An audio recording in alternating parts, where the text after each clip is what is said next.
"Where's Stephen?" my best friend Julia asked as we approached the cocktail lounge. "He said he had to work late again," I replied. "That seems to be an everyday occurrence lately," she pointed out. "It is what it is. I didn't want to get into it with her. I'd called her so we could enjoy a night out together, which was something we hadn't done in months. I suppose I shouldn't bitch.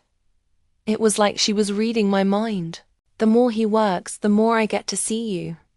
She nudged me with her shoulder. When we got to the entrance of the lounge, I pulled the door open so Julia could enter before me. "Do you want to sit at the bar or get a booth?" I asked as I followed her inside. She didn't answer. Something she'd seen on the other side of the lounge made her stop suddenly, which caused me to bump into her. "What's wrong?"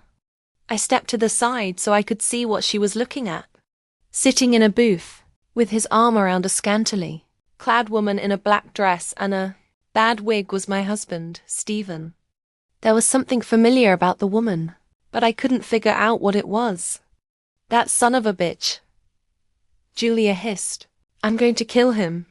She balled her fists and started to storm across the lounge, but I grabbed her arm and pulled her back.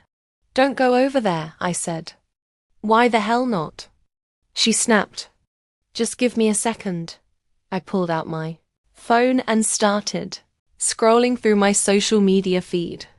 I think I recognized the woman he's with. All the more reason to go over there and beat her ass.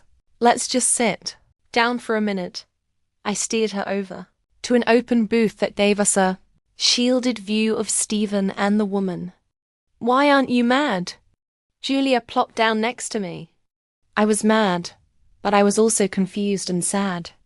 There were a lot of emotions overcoming me, and trying to identify the woman was the only thing helping me to focus at the moment.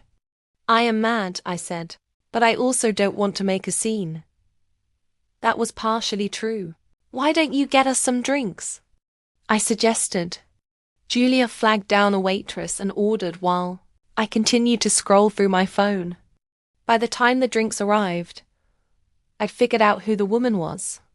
"Look," I showed Julia the article on my phone that the police had dubbed the Tinder Temptress. "That's her." I jabbed my finger at the woman with my husband. "She's wearing a disguise, but I'm certain it's her." "Oh my God, you're right," Julia agreed. "We should call the police." "No, we shouldn't," I replied. "We should leave her alone and let her do what she does best."